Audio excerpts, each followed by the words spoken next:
Glória a Deus. Aleluia. Louvado e agradecido seja o nome do nosso Salvador Jesus. Eu saúdo a igreja com a paz do Senhor Jesus. Amém. Quando você está alegre com Jesus, diga glória a Deus. Glória a Deus. Maravilha. Pega a Bíblia, procure aí o livro dos Salmos, Salmos de número 91. Aleluia. Então nós estamos nesta semana clamando na presença do poderoso Deus do Salmo 91.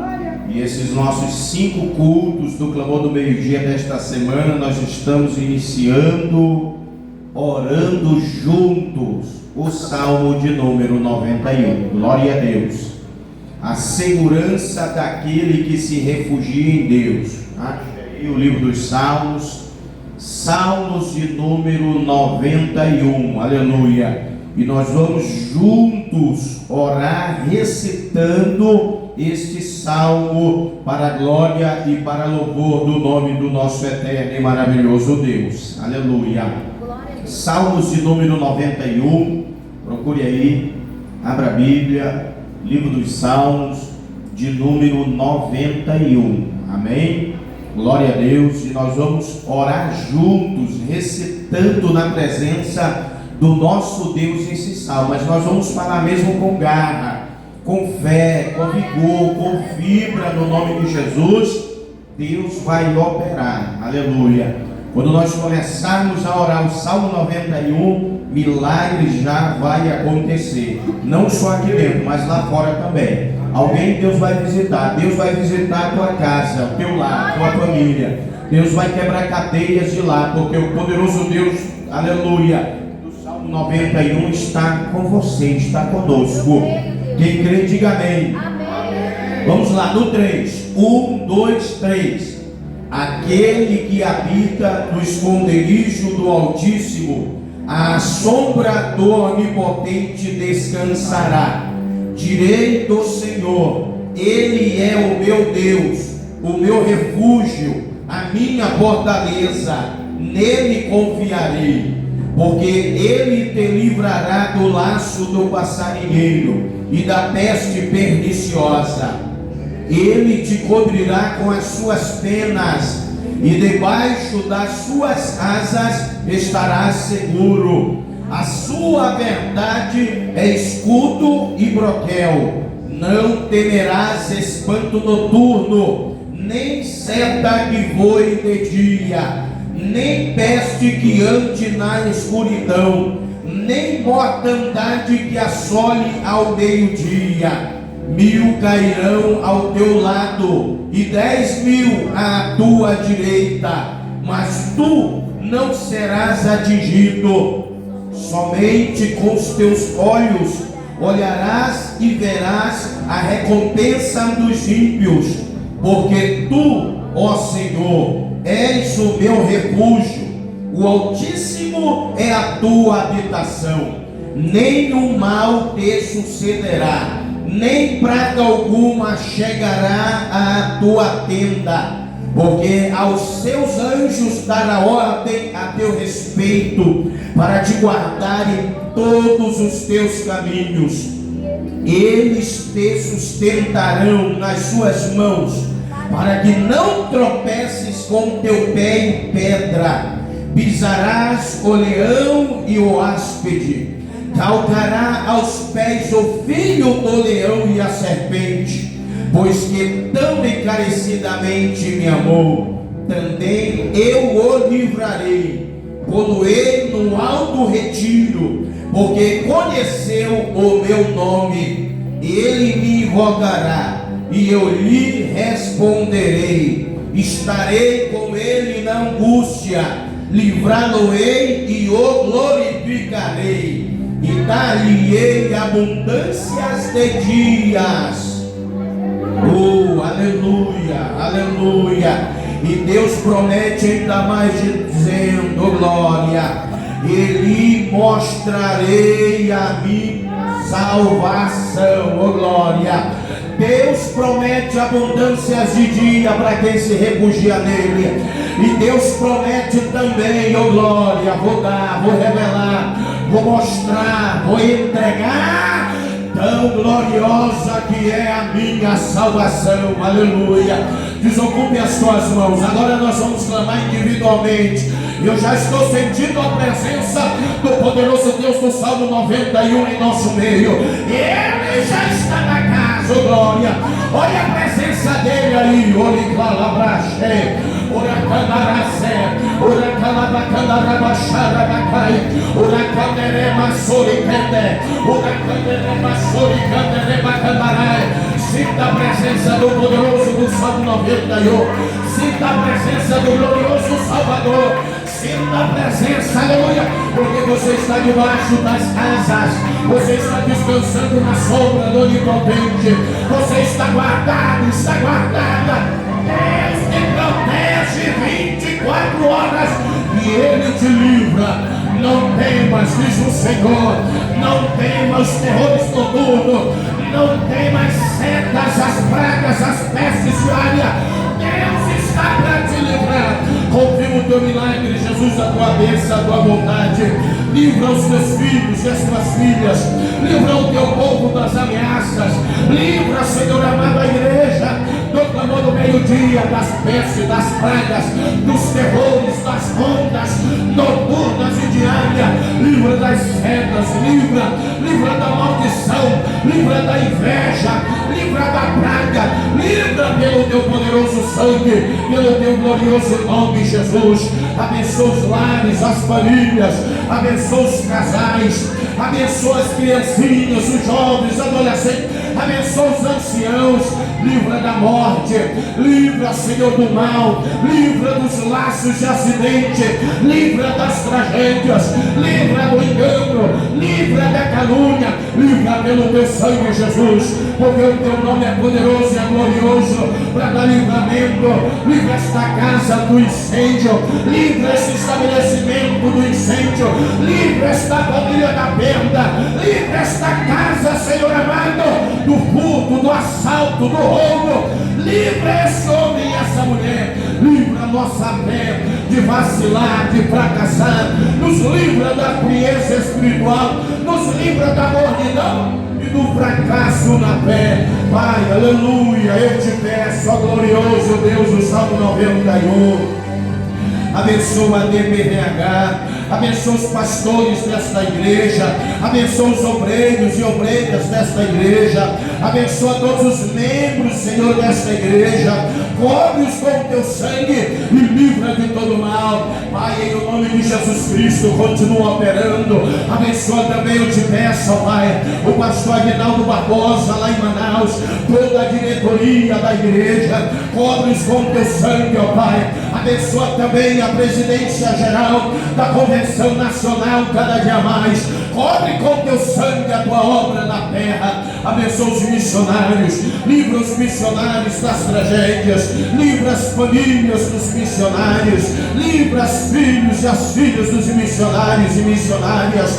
Abençoa esta igreja, abençoa o povo do clamor do meio-dia, esse povo de fé, esse povo poderoso espiritualmente. Cobre-os com o teu sangue e continua conosco a cada dia mais. Pai, eu te peço, fala conosco nesta tarde, usa os lábios do teu servo, o presbítero Fábio, fala aos nossos corações, que possamos sair daqui uma vez mais sentindo a tua presença e dando glória ao teu nome, por entender a tua palavra. Assim oramos no nome de Jesus e também te agradecemos. Quem pode, diga amém. Podem sentar, sente-se aí, aleluia. Tem uma salva de palmas bem forte aplaudindo ao Rei Jesus. E eu passo a oportunidade ao presbítero Fábio. Glória a Deus, aleluia. Oh, maravilha, Jesus. Eu cumprimento a amada igreja com a paz do Senhor Jesus. Amém, meus irmãos. Pastor Elvio, juntamente com a DPVH, o Clamor do Meio-Dia, acabou de fazer a leitura poderosa do Salmo de número 91. Este Salmo, quem já enfrentou uma batalha espiritual, sabe que ele vai estar presente. Quando alguém vê alguma possessão demoníaca, ou uma luta que está muito difícil, difícil para você enfrentar, todo crente se refugia neste salmo, porque a nossa segurança está em Deus.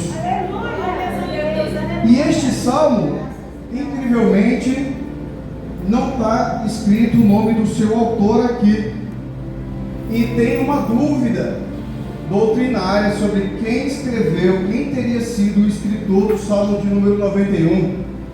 Alguns acreditam a Davi, que é a turma da Septuaginta, os 72 sábios que cuidaram de traduzir a Bíblia do hebreu para o grego. Essa turma crê que o rei Davi foi responsável pela confecção deste salmo, porque ele era um homem de muitas batalhas. Quando fala que 1000 cairão ao teu lado, 10.000 à tua direita, então acreditávamos que era em relação ao rei Davi.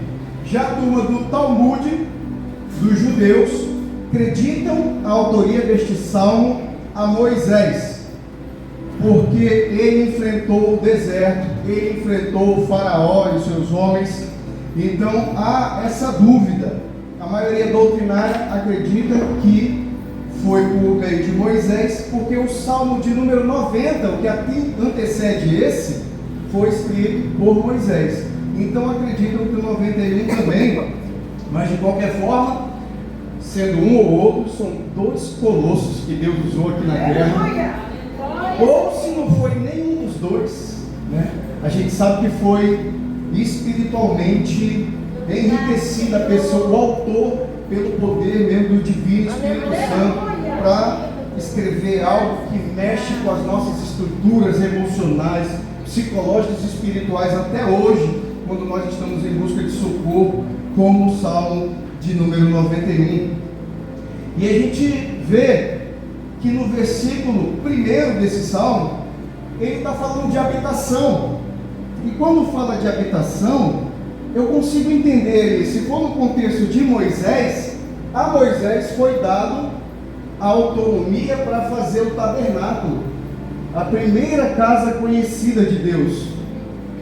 Ali, quando aquele povo peregrinava pelo deserto, o Senhor deu a Moisés a visão para ele de como seria o lugar onde Deus seria adorado e cultuado. Então, lá estava a habitação do Senhor. E Moisés, se ele escreveu esse salmo, estava assim, ó, aquele que habita no esconderijo do Altíssimo, já de olho naquele tabernáculo, à sombra do Onipotente descansará. Daquele sol escaldante do deserto, aqueles que estavam adorando a Deus estavam descansando na sombra do Onipotente. Para descansar na sombra do Onipotente, você precisa estar perto dele. Eu não consigo alcançar a sombra se eu estiver distante. Se eu estiver longe da casa de meu pai, eu não consigo me beneficiar da sombra da casa de meu pai. Então a Bíblia está falando que nós precisamos habitar na casa do Senhor, descansar na sombra que Ele nos oferece. Então, quando fala de descanso e habitação, Ele está falando de algo que é fixo para nós não sermos meros visitantes, não ser aquela pessoa que só frequenta a casa do Senhor no domingo, né? Que eu só visito, eu só tenho contato com a Bíblia aos domingos quando eu vou lá e o pastor lê um trecho da Bíblia, meu único contato com a palavra do Senhor. Eu não posso ser um mero visitante. Eu não posso ser também aquele que só busca a presença e a face do Senhor no momento de angústia.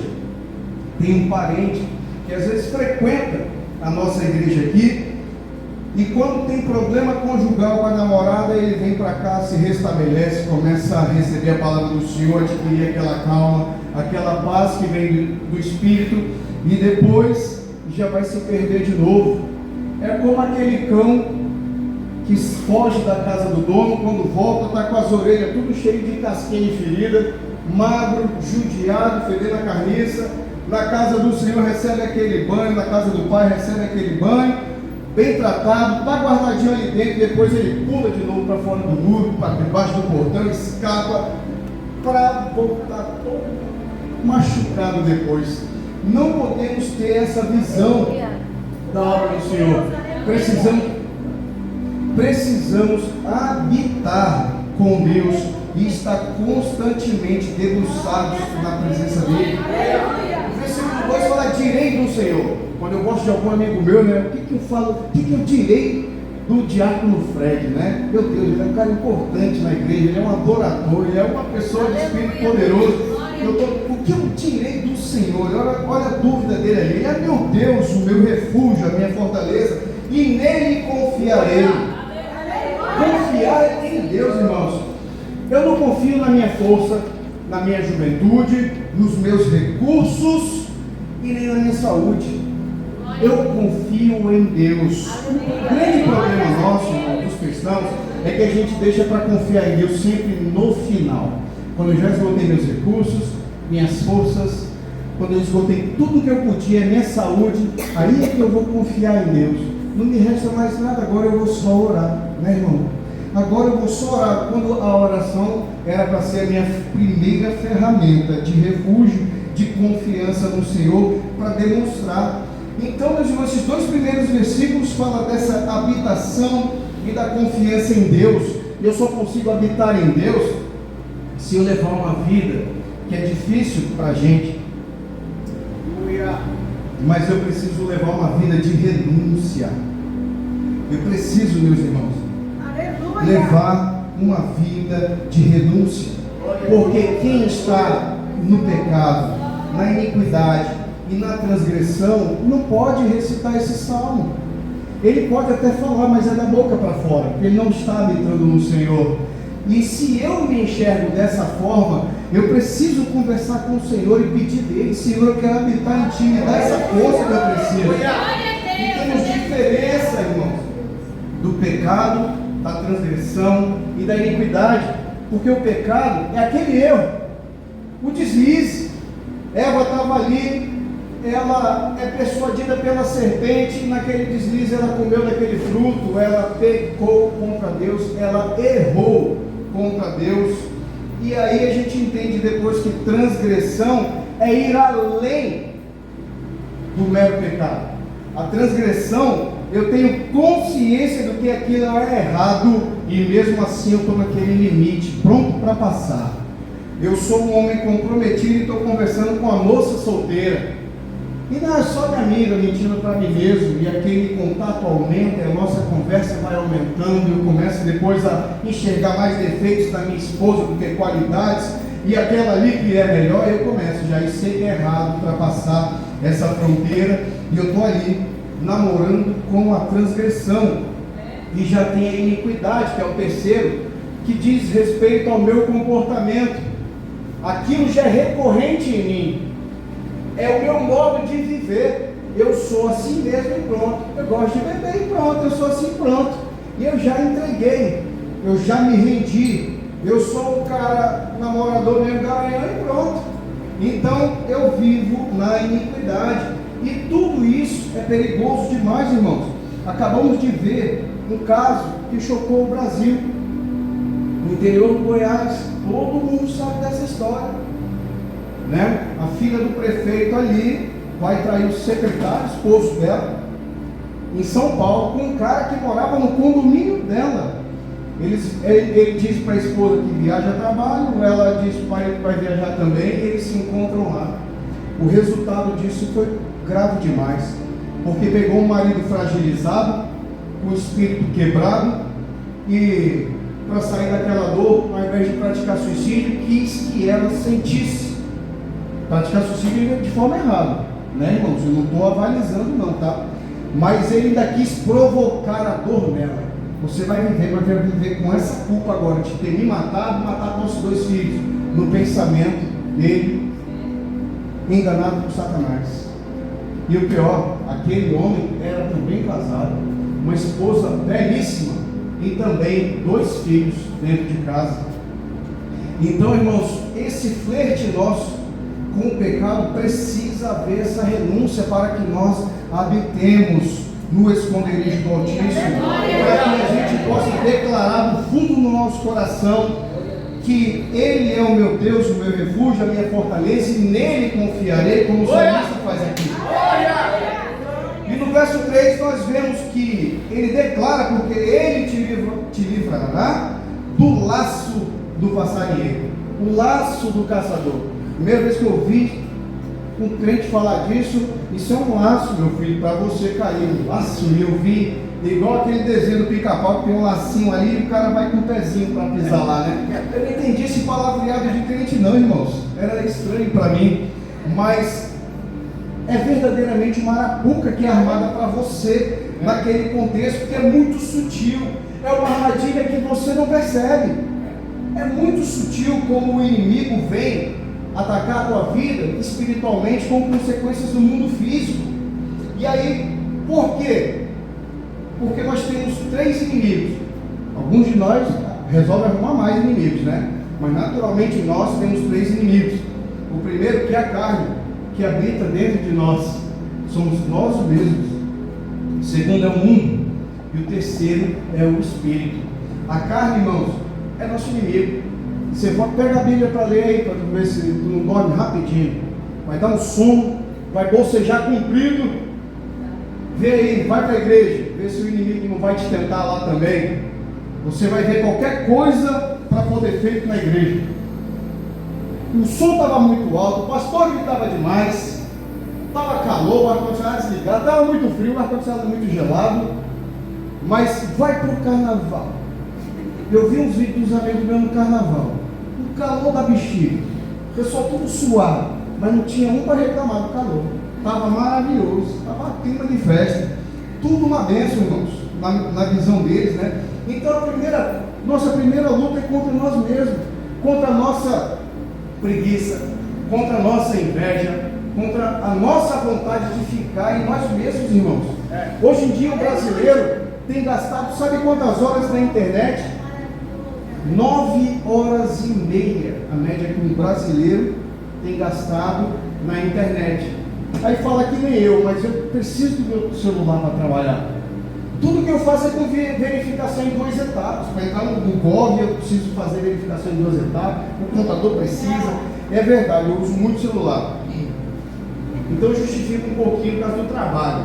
Mas a média de uso de rede social e vídeos curtos, que é o que tem liberado mais dopamina na vida da pessoa, é de 3 horas e meia, irmãos. Pode se espantar. Você está no banheiro, teu banho agora demora 1 hora, né? Vai ali aliviar as tuas necessidades naturais, é meia hora, e aí você fica ali sempre perdido no celular, e barra de rolagem, e aí a esposa quer sua atenção, os filhos querem sua atenção, mas você está lá perdendo tempo no seu telefone, aquela barra de rolagem infinita, para você se perder nela. E ele foi feito assim porque você é o produto que eles querem consumir. E se a gente não abre os olhos, irmãos, a gente fica preso nisso, porque eu já vi de esposa reclamar do marido que passa tempo nisso, e aí ainda tem aqueles que não têm os olhos abertos com outros perigos e consideram a sua iniquidade da prática reiterada de assistir pornografia como algo normal, comum para homens. Ele está ali, consome esse tipo de conteúdo, quando vai deitar com a esposa não a procura, porque ele já está satisfeito, porque ele já se aliviou com aquele sexo de mentira virtual, em vez de estar disponível para sua esposa. É uma realidade muito dura, irmãos, que tem assolado famílias, destruído pessoas, né? E ninguém percebe, porque se tornou comum, se tornou normal. As pessoas precisam cada vez mais despertar para isso e não se deixar. Tem que falar com Deus e pedir para ser liberto disso, para sair dessa vida. E nós precisamos vigiar e redobrar nossa atenção com relação a isso. Então, sempre ali, irmãos, na página social, na rede social, perdendo tempo, cuidado, porque tem pessoas que estão dirigindo com o telefone na mão. Um parente próximo acertou o carro numa árvore, porque se distraiu com suas conversas que estavam muito agradáveis no celular. Eu vindo para a igreja, no culto do domingo passado, de ceia, passando na frente do escritório de advocacia de um amigo meu, que tem um quebra-mola na frente, na faixa da direita e devagar, desacelerei para passar o quebra-mola, pá, porrada atrás do meu carro. Quando eu olhei no retrovisor, que era um motoqueiro caído no chão, meu medo já era de ver o osso dele para fora, porque meu carro tem engate na caminhonete. E o medo de ter acertado aquele engate e da cena que eu vou ver lá fora, para a glória do Senhor, ele não acertou o engate e meu irmão vinha logo atrás para vir para a igreja também. Quando eu vejo meu irmão já está levantando a moto dele, eu pergunto se ele está bem, foi a primeira coisa que eu perguntei. E o meu irmão levantando a moto dele, não, tá tudo bem. Eu falei, o que houve, amigo? Você não viu o carro? Ele, não, foi falando assim. Eu falei, o que aconteceu, irmão? O que houve? Você perdeu? Ele, não, foi vacilo meu, eu estava no celular. Se arrebentou. Aí a hora que eu vejo o meu para-choque afundado para a esquerda, eu olho a moto dele toda arrebentada, falei, irmão, levanta e vai com Deus. Eu não vou nem te cobrar isso daqui. Está todo quebrado, todo arrebentado o copo. E então, vindo para a igreja, irmãos, o rapaz andando de moto, acerta meu carro, agora eu vou dar ré, o carro fica apitando como se tivesse alguma coisa ali, porque deve ter danificado o sensor. E aí eu fico lembrando daquele motoqueiro que no celular acertou meu carro. Então o primeiro perigo nosso é a nossa própria carne. Isso daí, o tempo que a gente tem gasto com essas coisas. O segundo perigo, irmãos, o mundo. Acabamos de falar aqui desse carnaval, essa festividade da carne. Antigamente era camuflado, né? Tinha marchinha, família na rua, sempre foi festa de Satanás, mas era mais camuflado antes. Hoje não. Hoje tem Satanás sendo exaltado lá e arrastando Jesus aqui na rua. Não vê quem não quer, né? Todo mundo já viu. Todo mundo já viu. E nesse ano o filho dele, com 9 dedos, estava sendo exaltado também, enquanto nós cristãos éramos lata de conserva com conteúdo estragado dentro. Aí você fala que não tem nada, não tem problema nenhum me contaminar com esse mundo. Eu vi foto de uma prima que mora em outro estado, na quinta-feira, dizendo: a célula foi uma bênção. A foto com o pessoal da célula. E no sábado, a foto do carnaval. Eu fico olhando, meu Deus do céu. Já seria ruim por si só ela ir para o carnaval.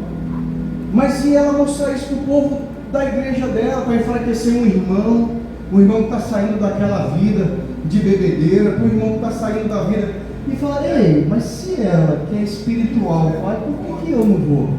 E a gente cuida de dar queda na vida dos outros. O mundo é desse jeito. E essa festa de carnaval foi feita também, como a gente pregou aqui na terça-feira, no culto dos varões, em Daniel, capítulo de número 5, teve uma festa de carnaval também. Estava lá Belsazar dando uma festa para 1000 homens, bebedeira, vinho de litro, e festa e tudo muito legal, até a hora que ele resolve profanar os utensílios do templo. Traz lá aquele cálice dourado que era do Senhor, que eu vou beber vinho nele. E aí depois a mão de Deus aparece e bota uma sentença na parede para ele. Naquele dia, Belsazar, que afrontou o Senhor no seu carnaval particular, foi morto. E o reino deles todinho caiu. E aí aquela festa de carnaval tinha utensílio santo sendo utilizado para finalidades profanas. E o que é santo, irmão, na tua casa? Santo é separado para. Você é separado para a obra de Deus. Você é separado para o culto de Deus. E se você, que é um santo do Senhor, por que está levando esse cálice para o carnaval? Por que não está sendo ensinado isso nas igrejas e as pessoas não têm peso na consciência nenhuma em celebrar o diabo com mentiras, falando que é só uma festa leve, para mim é só alegria. E você conhece pessoas boas que caem nessa mentira, e você precisa estar fortalecido para abrir os olhos de quem está nela. Você precisa entender a concepção profunda disso, que não dá para misturar o santo com o profano, que está errado, porque nós temos o nosso inimigo do espírito, que é o nosso terceiro, o mais poderoso, o mais paciente, o mais sagaz, que vai usar dessas pequenas brechas para te destruir, sem que você perceba. Glória a Deus. E aí acontece aquele problema dentro da sua casa. Ah, tá aqui. O irmão Pedrinho e a irmã Eira estão na igreja, olha aí, mudaram. Aí eles vão almoçar lá com a família. E aí lá o irmão Pedrinho é grosseiro com a irmã Eira. Aí quem não é da igreja, opa, se o pessoal da igreja é desse jeito, é melhor não ficar aqui mesmo, né? Porque olha só o jeito que ele trata a esposa dele. Aí o inimigo vem assim, com sutileza, irmãos. Nenhum irmão Pedrinho sabia porque ele tinha ficado nervoso com a irmã Eira. Mas é preciso que a gente abra o nosso discernimento, o nosso entendimento espiritual. É preciso que a gente habite no Espírito do Altíssimo. É preciso que a gente descanse no Senhor. E ele continua. Ele fala que livrará a gente também do quê? Da peste perniciosa. Da peste, doenças, pandemias, né? Teve febre espanhola, teve peste negra, teve Covid-19. E o Senhor é que tem livrado a gente de tudo isso. Teve o Covid-19 matando milhares de pessoas.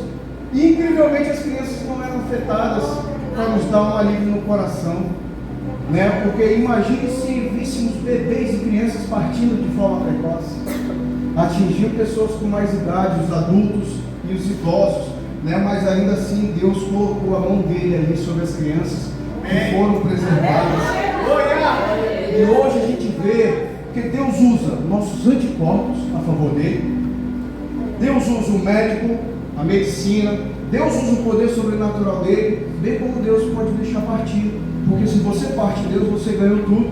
Você está na glória com ele. E aí, a gente vê que hoje, pessoas que sofreram lesão na medula estavam impossibilitados de andar. Até ontem já começa a ter uma luz, uma esperança. Uma lesão na medula, irmão, o paraplégico nunca mais andava. Uma lesão mais assim, o tetraplégico nunca mais se mexia. E hoje, né, uma bióloga brasileira da UFRJ, mais de 20 anos, estudando a laminina, que ela chama de proteína de Deus, e ela ainda fala isso com ressalvas para não ser cancelada quando vê o vídeo dela. E a proteína de Deus é exatamente uma cruz, que vai se ligando a outras cruzes, e que tem trazido esperança. E 8 pacientes, 6 já estão andando, irmãos. Olha só o poder do Senhor avançando através da medicina, porque é Ele que livra da peste, é Ele que guarda, é Ele que faz. E está ali o sinal dele, a marca dele, naquela minúscula proteína que ninguém pode ver a olho nu. Quantos livramentos o Senhor já nos deu, irmão? E a gente nem tem ideia. Eu estou no versículo 4 e meu tempo já praticamente acabou. E nós podemos ver no versículo 4 aqui que ele te convidar com as suas penas, e debaixo de suas asas você estará seguro. Isso aqui é uma figura muito comum para quem teve uma vida mais rural, quem teve o avô que tinha um sítio, o pai que tinha um sítio, uma fazenda. Você via, né, que na hora da tempestade a galinha abre as asas dela e bota os pintinhos, segura, salva o conforto. Ela recebe toda a tempestade no lugar dos filhotinhos, ela está ali protegida, como coloca-se Deus em favor da gente. As águias, foi observado que algumas espécies de águias, quando ela vê a tempestade se aproximando, ela voa acima das nuvens. Ela passa da tempestade para voar no céu limpinho. Mas ainda que a gente não seja como a águia, que a gente não consiga alçar esse voo, o Senhor vem como uma ave protetora para você repousar debaixo das asas do Senhor. E aí a gente vê que o Salmo fala para a gente não temer o espanto noturno. Aqui eu lembro de Moisés. E lá atrás, aqui eu lembro de Moisés, né? Imagina Moisés conduzindo aquele povo no deserto, ficando à noite escuro, e ele recitando esse salmo. Tanta gente que devia estar apavorada com aquela escuridão e solto no deserto daquela forma, e o Senhor aparece para eles em coluna de fogo, para mostrar a luz, para mostrar a direção, o aquecimento, que ele estava presente. Então, ele não tinha medo da escuridão, porque o Senhor era com ele. 1000 cairão a teu lado, 10.000 à tua direita, mas tu não serás atingido. Ele viu os carros, os cavaleiros de Faraó, todos ali caídos, afogados e destruídos. O rei Davi, da mesma forma, se foi ele que comprou esse salmo, ele viu, porque Saul matava milhares e Davi matava dezenas de milhares. Davi também viu muita gente ali, e ele devia se perguntar por que Deus o guardava. Era porque ele habitava no esconderijo do Altíssimo, é porque a sombra do Onipotente ele descansava. E aí, meus irmãos, no versículo 7 e 8, né, que ele fala disso, ele não quer dizer para nós que o crente é invulnerável em si. Nós temos vulnerabilidades e medos. Jó, ele mesmo foi um crente reto, correto, e ele sofreu dessas adversidades em sua vida. E nem por isso ele era menos amado do Senhor. Na verdade, Jó estava recebendo um julgamento, também representando toda a humanidade. E ali, o Senhor prova o seu servo e ele é aprovado para onde ele vai. E os versículos 9 e 10 diz: porque tu, ó Senhor, és meu refúgio, o Altíssimo é a tua habitação, ele volta à habitação. Nenhum mal te sucederá, nem praga alguma chegará à tua tenda. Por que ele diz isso, irmãos? Porque às vezes Deus nos livra do perigo. Então eu nem passei pelo perigo, Deus já me livrou daquele perigo. Às vezes Deus me livra no perigo, eu já estou dentro dele, como Daniel estava dentro da cova do leão, dos leões ali. E ele livrou Daniel no perigo, dentro do perigo. Para Daniel. E às vezes Deus livra a gente através do perigo, através daquele perigo, como Jonas, que foi lançado ao mar, e Deus no perigo livrou, através do perigo tornou aquele homem um homem que pensasse novamente, fosse atender e responder à vontade do Senhor. Então a gente vê, irmãos, que Deus tem essa forma sobrenatural dele de trabalhar, porque o livramento dele também é sobrenatural. Só para a gente encerrar, quando ele fala, porque a seus anjos dará ordem a meu respeito, é sobrenatural, é além do que aquilo que a gente pode ver, para te guardar em todos os teus caminhos. Eles te sustentarão nas suas mãos, para que não tropece com teu pé em pedra. Pisarás o leão e o áspide. O que é áspide?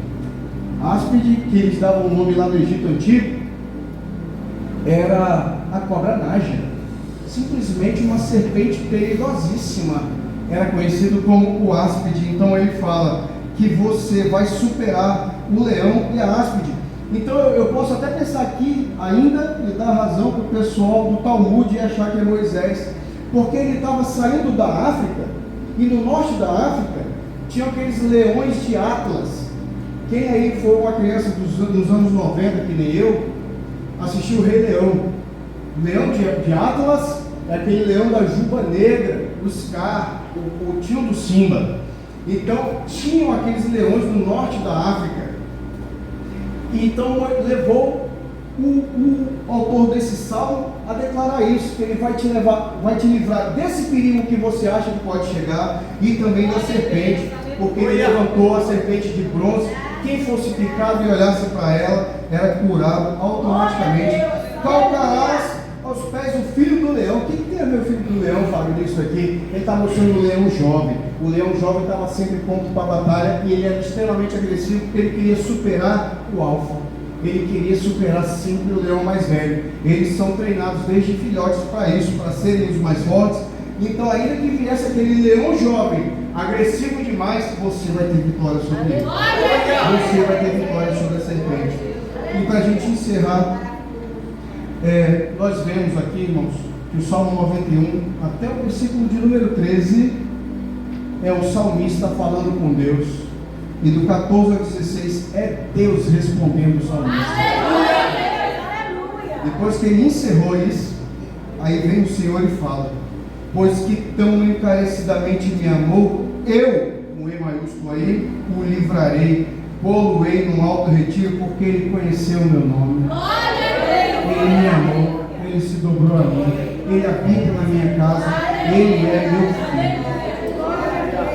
Então eu vou o livrar. ele me invocará para gritar: meu Deus, e eu lhe responderei, estarei com ele na angústia, livrado ele e o glorificarei. Dar-lhe-ei abundância de dias e lhe mostrarei a minha salvação. Vocês conhecem a salvação. A salvação nossa está no nome.